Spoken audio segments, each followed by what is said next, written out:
Azam ke Azim? Siapa? Azam. Nawal dibimbing oleh Jurulatih Pelau Azam. Manakala Amy Humairah dibimbing oleh Nur Ayuni Fauzi. Ini bekas pemenang negara tahun 2000, sekitar tahun 99 hingga 2001, Wan Hazuki. Juga merupakan champion pada KBS Master yang lalu bulan 10 di minggu lepas. 2 minggu lepas. Ya, 2 minggu lepas rupanya. Ya, itu dah line judge kita itu.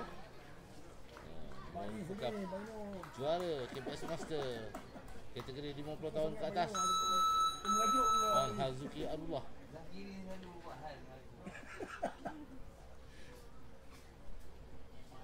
So, kembali kita ke set yang kelima, set penentuan. Dari Nawal 9. Sikit lagi nak 10 tu. Tak ada pula angin nak tiup masuk. Daripada Amy pula. Oh, agak goyang di situ. 8. Benda kejut pula. Dengar tu. Dari Nawal 10. Oh, tidak. Show off. Apa yang minta show off tadi?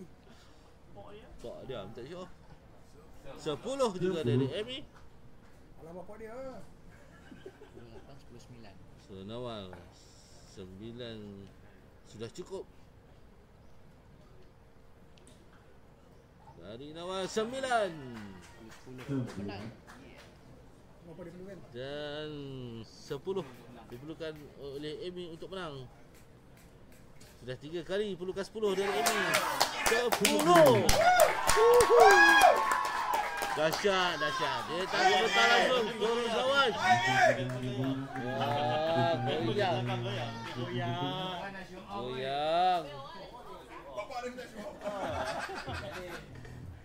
Siapa suruh tembak 10?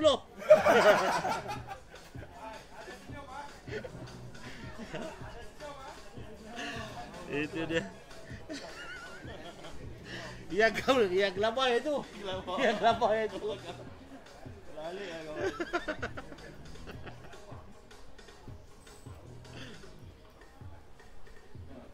Kita tunggu konfirmasi.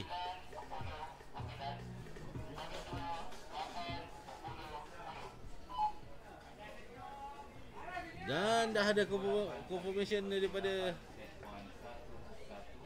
seniman ini. Kita dah ada pemenang pingat emas bagi kejuaraan bakal Olimpik kemasan. Dan pemenang kita adalah